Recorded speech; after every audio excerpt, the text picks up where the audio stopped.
ఓం శ్రీ గురుభ్యో నమ. ఓం శ్రీ మాత్రే నమ. ఆగస్టు 1వ తారీఖు నుంచి అక్టోబర్ 3వ తారీఖు వరకు కూడా రమారమి 64 రోజుల పాటు రాహు ధనిష్ఠా నక్షత్రంలో కుంభరాశిలో సంచారం చేయటం వల్ల ఎలాంటి ఫలితాలు జరగబోతున్నాయి? ఆగస్టు 1వ తారీఖున రాత్రి 12:44 నుండి రాహు ధనిష్ఠా నక్షత్రంలో కుజ నక్షత్రంలో కుంభరాశిలో సంచారం చేయటం వల్ల ఈ 64 రోజుల పాటు మేషాది ద్వాదశ రాశుల వాళ్ళకి ఎలాంటి ఫలితాలు జరగబోతున్నాయి? విదేశీయానము, వృత్తి, ఉద్యోగము, అలానే వ్యాపారము, అలానే విద్య, కోర్టు సమస్యలు, అలానే వాహనాలు కొనుగోలు చేయటం, రకరకాల వ్యాపారాలు, ఇళ్ళు కన్స్ట్రక్షన్స్, అలానే రుణాలు, లోన్లు, అప్పులు, ఇలాంటివన్నీ కూడా అంటే ఆరోగ్యపరంగా ఉండే ఇబ్బందులు, ఆరోగ్యం ఎలా ఉండబోతుంది, విదేశాలకు వెళ్ళబోతున్నారా, జాబ్ పరంగా ఎలా ఉండబోతుంది, ఇవన్నీ కూడా మేషాది ద్వాదశ రాశుల వాళ్ళకి ఏ విధంగా ఉండబోతున్నాయి, రాహు యొక్క బలం వల్ల ఎలాంటి ఫలితాలు జరగబోతున్నాయి, ఇవన్నీ కూడా గోచార రీత్యా చెప్పబడే ఫలితాలు అంటారు. This is the transit system అంటారు. అంటే ఈ 64 రోజుల పాటు రాహు యొక్క ప్రభావం ఏంటి, రాహు వల్ల మంచి జరుగుతుందా, చెడు జరుగుతుందా, ఎలాంటి ఫలితాలు వస్తాయి, మిశ్రమైన ఫలితాలు వచ్చే అవకాశం ఉందే, విదేశాలకు వెళ్ళగలుగుతున్నారా, కంపెనీ త్రూ వెళ్ళగలుగుతున్నారా, లేకపోతే మామూలుగా ఎడ్యుకేషన్ పరంగా వెళ్ళగలుగుతున్నారా, ఏ విధంగా ఉండబోతుంది? ఎందుకంటే శనివత్ రాహు అంటారు. అంటే శని ఇచ్చే ఫలితం ఏదైతే ఉంటుందో అదే ఫలితాన్ని రాహు ఇస్తున్నాడని అర్థం. సహజంగా గోచార రీత్యా ఏమిటి అని అంటే దీని యొక్క రిజల్ట్స్ ఏంటంటే, ఎవరైతే రాశి వాళ్ళు ఉంటారో ఆ రాశి దగ్గర నుంచి 3, 6, 11 స్థానాల్లో స్వఫలితాన్ని ఇస్తాడని, అలానే మిగతా స్థానాల్లో మిశ్రమైన ఫలితాలు, మిగతా స్థానాల్లో చెడు ఫలితాలను ఇచ్చే అవకాశం ఉంటుంది. మనం ఎలాంటి జాగ్రత్తలు తీసుకోవాలి, ఎలాంటి ప్లానింగ్ ఉండాలి, ఎలాంటి నిర్ణయాలు తీసుకోవాలి, ఎలాంటి పరిహారాలు చేసుకోవాలనేది మనం తెలుసుకుందాం. మేషాది ద్వాదశ రాశుల వాళ్ళకి ఎలాంటి ఫలితాలు జరగబోతున్నాయో ఒకసారి తెలుసుకుందాం. మేషరాశి వారికి రాహు యొక్క ప్రభావం ఏ విధంగా ఉండబోతుంది?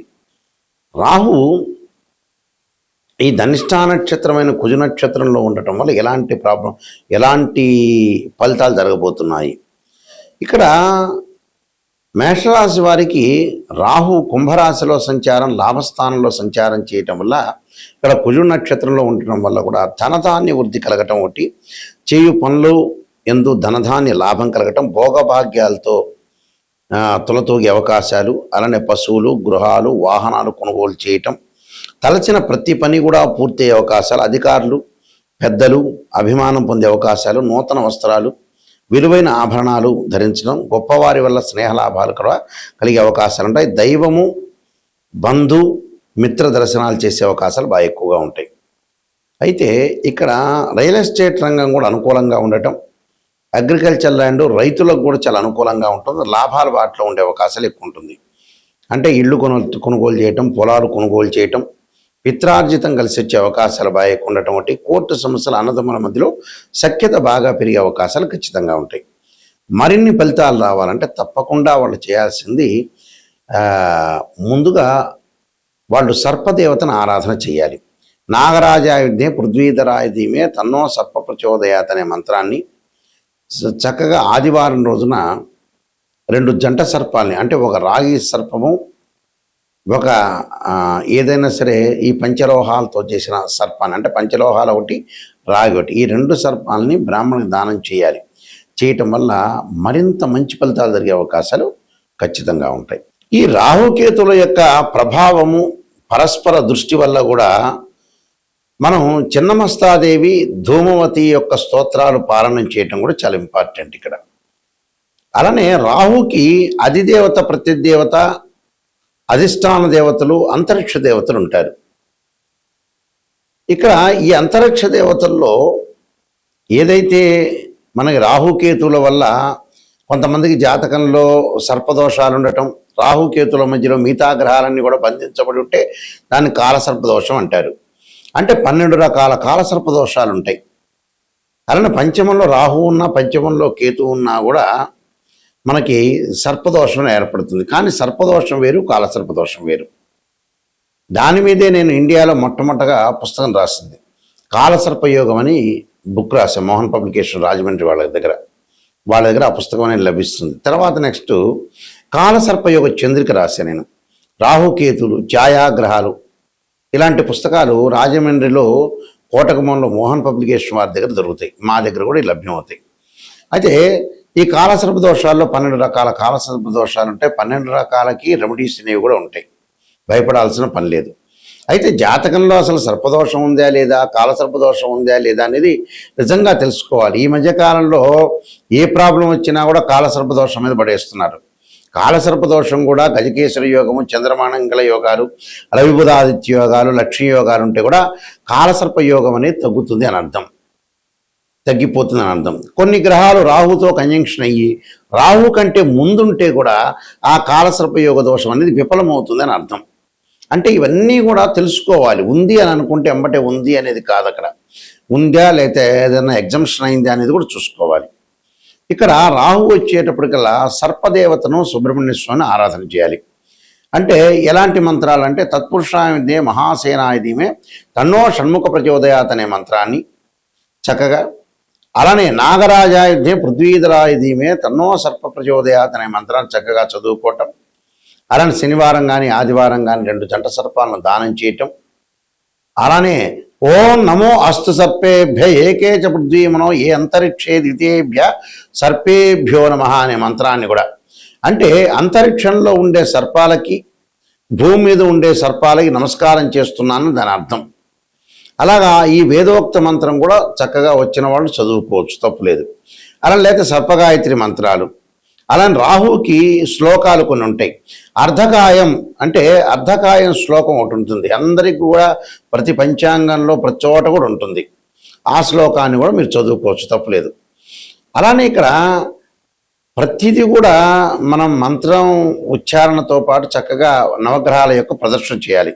ఈ మంత్రం కూడా అంటే అర్ధకాయ మహావీర్యం చంద్రాదిత్య విమర్ధనం సింహకాగర్భ సంభూతం తం రాహుం ప్రణమామ్యం అనే మంత్రాన్ని కూడా చక్కగా చదువుకొని ముందుకెళ్ళిపోవచ్చు. అలానే ఈ చిన్నమస్తాదేవి, దోమవతి స్తోత్రాలు కూడా మనం పారాయణం చేసుకోవచ్చు చక్కగా. రాహు అధిష్టాన దేవతైన దుర్గా అమ్మవారిని కూడా కాత్యాయనాయుధే కన్యాకుమార్తీమే తన్నో దుర్గి ప్రచోదయాత్ అనే మంత్రాన్ని కూడా చక్కగా చదువుకోవటం మంచిది. ఎప్పుడైనా సరే ఒక ఆస్ట్రాలజర్ని అప్రోచ్ అయినప్పుడు నిజాన్ని తెలుసుకోవడం చాలా ఇంపార్టెంట్. ఇక్కడ చాలామంది కూడా ఏం చేస్తున్నారంటే ఏదో నిజాన్ని తెలుసుకోకుండా మన జాతకాన్ని అప్రోచ్ అయినప్పుడు ఏదో రకంగా ఒక పాజిటివ్గా చెప్పండి అనే వ్యక్తులు కూడా చాలామంది ఉంటారు. ఎక్కువ మంది ఈ ప్రపంచంలో జనాభాలు ఎక్కువగా పాజిటివ్ని ఆలోచన చేస్తారు. ఆ పాజిటివ్ ఆలోచన చేయటం వల్ల ఫెయిల్ అయిపోయారు. పాజిటివ్ ఎంతవరకు ఆలోచన చేయాలో దానికి కూడా ఒక లిమిట్ ఒకటి ఉంటుంది. ఎప్పుడైనా సరే ఒక నెగిటివ్ను మనం పాజిటివ్ చేసుకోవటం ఎలాగా, నిజం తెలుసుకోవటం ఎలాగా. నిజం అనేది నిప్పు లాంటిది, సత్య దూరం అంటారు. అంటే మనం ఎప్పుడు కూడా సత్యానికి దూరంగా ఉండకూడదు, నిజాన్ని తెలుసుకోవాలి. అసత్య ధోరణిలో ఉంటే మనం మోసం చేసుకున్న వ్యక్తులు అవుతాం. అందువల్లే మనిషి ఫెయిల్ కావటానికి ఎక్కడో తెలిస్తే ఎక్కడో కారణం కాదు. భగవంతుడు గ్రహాల కంటే ముందు ఫెయిల్ కావటానికి మనిషి ఏంటంటే అతను ఇన్ టైంలో వర్క్ చేయడు, నిజాన్ని తెలుసుకోలేడు. డబ్బులు దేనికి ఖర్చు పెట్టాలో దానికి ఖర్చు పెట్టకపోవటం కూడా ప్రాబ్లమే. ఇక్కడ మనిషి ఫెయిల్ కావటానికి నిజం చెప్పాలంటే భగవంతుడు సాక్షిగా నిజం చెప్పాలంటే ఫెయిల్ అయ్యేది ఏంటంటే మనిషి యొక్క వ్యక్తిత్వం ఫెయిల్ అవుతుంది. ఒక సైకలాజికల్గా ఎన్నో జాతకాలు మేము పరిశీలన చేసిన తర్వాత ఎంతో మనుషుల్ని మేము రీసెర్చ్ చేసిన తర్వాత మేము వంశపారంపర్యంగా చెప్పేవాళ్ళం. మేము రీసెర్చ్ చేసిన తర్వాత తెలిసిన మెథడ్ ఏమిటి అంటే ఒక మనిషికి 1 లక్ష రూపాయలు ఉన్నాయంటే ఆ 1 లక్ష రూపాయలకి ఒక అబ్బాయి పెళ్లి చేయాలంటే మ్యారేజ్ బ్యూరోలో డబ్బులు అడిగారని మ్యారేజ్ బ్యూరోలో డబ్బులు ఇవ్వలేకపోవటం, అదే 1 లక్ష రూపాయలు పెట్టి సెల్ కొనటం, ఒక 10,000 రూపాయలు ఒక డాక్టర్ స్కానింగ్ రాస్తే స్కానింగ్ చేయకపోవటం, ట్యాబ్లెట్లు వాడకపోవటం, అదే 10,000 పెట్టి ఎంజాయ్మెంట్ చేయటం. అంటే వీళ్ళు అసలు సరైన దానికి ఖర్చులు చేయరు. ఎందుకంటే ఇప్పుడు అబ్బాయి పెళ్లి కావాలి, అమ్మాయి పెళ్లి కావాలి, చాలా ఇంపార్టెంట్. ఇక్కడ సంబంధ బాంధవ్యం ఇంపార్టెంట్. ఏది మనకి డబ్బులతోటి మన దగ్గర ఉన్న 10,000 దేనికి ఖర్చు పెట్టాలని తెలిసిన వాడే సూపర్ స్టార్. అంటే మన వాళ్ళు లేట్ చేస్తుంటారు, పెళ్ళిళ్ళప్పుడు లేట్ చేయటమే. 40 ఏళ్ళప్పుడు కూడా కొడుకు పెళ్లి చేయాలంటే ఆలోచన చేసే తల్లిదండ్రులు ఉన్నారు. 35 ఏళ్ళకు కూడా అమ్మాయి పెళ్లి చేయాలంటే డబ్బులు ఎందుకు ఖర్చు అవుతాయని ఆలోచన చేసే వ్యక్తులు ఉన్నారు. డాక్టర్ దగ్గరికి ఎందుకులే వెళ్ళటం అనే వ్యక్తులు చాలామంది ఉన్నారు. అంటే మన వ్యక్తిత్వమనే మనం ఫెయిల్ అవుతుందండి. అంటే నిజంగా అయితే భగవంతుడి మీద ఎక్కువగా పడేస్తున్నాం, కానీ నిజం చెప్పాలంటే మన వ్యక్తిత్వమే ఫెయిల్ అవుతుంది. వ్యక్తిత్వంలోనే అట్టర్ ఫెయిల్ అయ్యారు మనుషులు.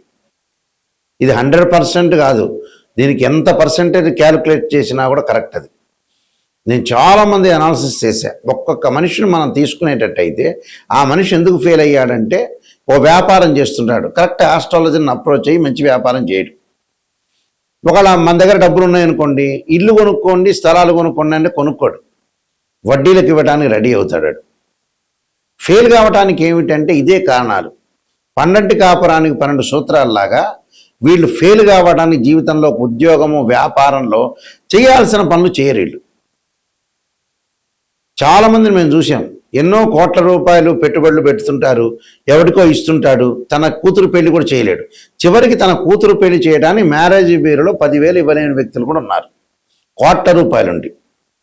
మనిషి డబ్బును దేనికి ఖర్చు పెట్టాలో తెలిసిన వాడే స్థితప్రజ్ఞుడు అంటారు. అంటే వాస్తవంగా అయితే భగవద్గీతను ఉటంకించా నేను. నిజాన్ని తెలుసుకోవటం చాలా ఇంపార్టెంట్. ఇక్కడ నిజం తెలుసుకోలేకపోతే అబద్ధపు ముసుగులో ఉంటే జీవితం ఎప్పుడైనా ఒకటే.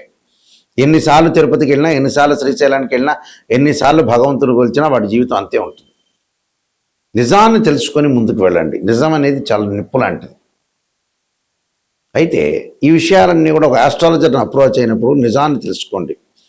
గురువుగారు నిజం చెప్పండి, నేను ఎలాంటి దారి మార్చుకోవాలి, ఎలాంటి రోడ్ మ్యాప్ నాకు కావాలి, నేనేమైనా మిస్టేక్ చేస్తున్నానా, క్లారిటీ ఇవ్వండి అనే పాయింట్ చూసుకోండి.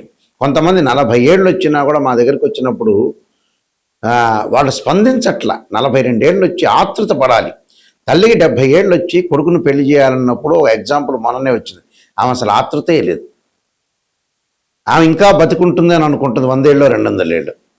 అబ్బాయికి పెళ్లి చేయాలి, నా వయసు తీరిపోతుందనే మూమెంట్ అసలు వాళ్ళకి అసలు ఏంటని తెలియట్లేదు అసలు. ఎందుకునో మరి ఆశ్చర్యకరమైన విషయాలు ఇవన్నీ కూడా. నిజం చెప్పాలంటే మనం తొందరగా చనిపోతున్నాము, తొందరగా పిల్లగాడి పెళ్ళిళ్ళు, అమ్మాయి పెళ్లి చేయాలి, వాళ్ళ ఉద్యోగ పరంగా కానీ ఎడ్యుకేషన్ పరంగా సెటిల్మెంట్ చేయాలని చాలామంది కూడా ఆతృత లేదు. ఇంకా ఎక్కువ ఏదో సినిమాలో బ్రహ్మానందం 500 సంవత్సరాలు బతికినట్టుగా అని భావిస్తున్నారేమో, అర్థం కావట్లేదు నాకు కూడా. ఎందుకంటే 60 ఏళ్ళు రాగానే వెంబటే బ్యాగు సర్దుకొని రెడీగా ఉండాల్సిందే మనిషి. ఇలాంటి విషయాలను తొందరగా మీరు అలర్ట్ కావండి. అలర్ట్ అయ్యి తొందరగా చేయాల్సిన పనులన్నీ కూడా చకచకా చేసుకొని ముందుకు వెళ్ళటం చాలా ఇంపార్టెంట్. అయితే నేను కాలసర్పయోగము, కాలసర్పయోగ చంద్రిక, రాహుకేతులు, ఛాయాగ్రహాలు, బృహత్ పరిహార సింధు, జాతక చంద్రిక, వివాహ మార్తాండము, పుత్రగణపతి వ్రతము, ఈ పుస్తకాలన్నీ కూడా రాశాను. ప్రొటెక్షన్ ఆఫ్ ఆస్ట్రాలజీ, అలానే ట్రాన్సిట్ ఆఫ్ రిజల్ట్స్, ఈ పుస్తకాలన్నీ కూడా మా దగ్గర లభ్యమవుతాయి. రాజమండ్రిలో మోహన్ పబ్లికేషన్ వారి దగ్గర కూడా లభ్యమవుతాయి. అలానే మా వెబ్సైట్ www.nayakanti.com, nayakanti.in చూడండి. ఒక జాతకాన్ని ఒక బర్త్ చార్ట్కి ట్రాన్సిట్ సిస్టానికి చాలా లాట్ ఆఫ్ డిఫరెన్స్ ఉంటుంది. బర్త్ చార్ట్లో ఏంటంటే ద్వాదశ భావాదులు, రాస్యాధిపతులు, అలానే ఏదైతే ఆ గడిలో ఏదైతే గ్రహం ఉంటుందో ఇవన్నీ కూడా మ్యాథమెటికల్గా క్యాలిక్యులేషన్ వేయాలి.